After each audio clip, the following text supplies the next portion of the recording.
So you have really learned and spent time in a unique modality to treat obsessive Hmm. compulsive Hmm. disorder. And I'd love to just, kind of get a top view of that modality, hear a little bit about it, Mackenzie, and some of the Hmm. benefits that you're seeing in that. Yeah, absolutely. So, one of the gold standard modalities for treating OCD is called exposure and response prevention therapy, ERP for short. And ERP falls under the cognitive behavioral therapy umbrellas. So, that being said, ERP kind of identifies in OCD this cycle that people are getting stuck in. And this cycle has three main points. There's a trigger, there's an obsession, and there's a compulsion.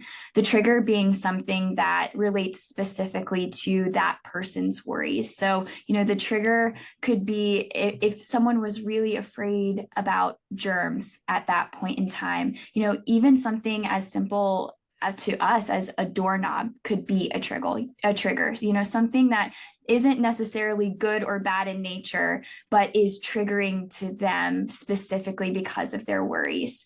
And then what comes after the trigger is the obsession, the thought of, what if something bad happens? What if I touch this and I get sick? What if I don't get better if I get sick? Those all of those what if questions that can really cause someone to spiral, that are really scary and really hard to deal with.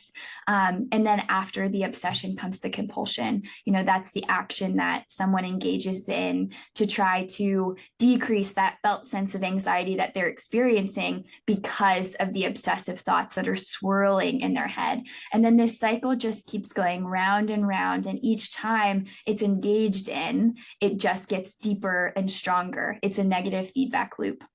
And so ERP, what they're really trying to do is throw a wrench in that negative feedback loop and just take away the cycle. So ERP kind of recognizes that the compulsion in a lot of ways is fueling this behavior to continue to be afraid of the trigger, to continue to have the obsessive thoughts about the thing that they are worried about. And so what ERP really focuses on is exposing someone to the trigger and to the distress that they might feel from that trigger and from those obsessive thoughts without engaging in that compulsion.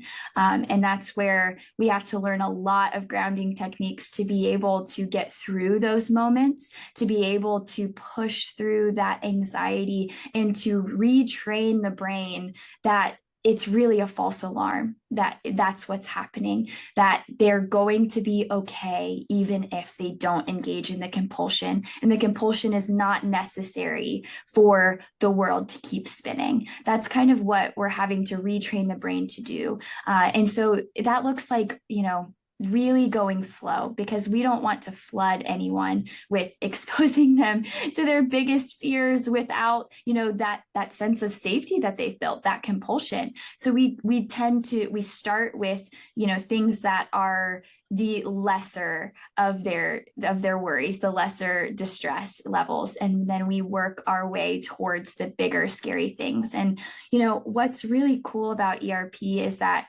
every week there's homework when you're going to a therapist, and I find that lovely, because I think that it gives the client a lot of empowerment, that they actually are held accountable to do something during their weeks. We get to talk about it in therapy and process it and really work through what happened for them. But then the rest of the week, when they're not sitting in front of the therapist, they're getting to work on that themselves. And I love being able to see my clients come back and say, like, I did it. I didn't think I could do it, but I did it. And that's one of my favorite parts of my job. So that's kind of the really high level view of what we're doing with exposure and response prevention.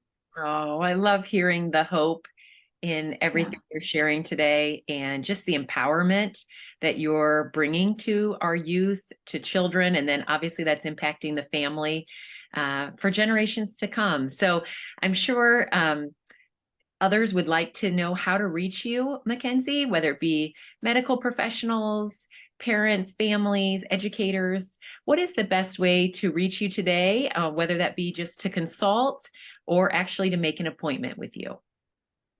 Yeah, absolutely. So people can always reach out to Learn to Thrive directly to schedule with me or my email.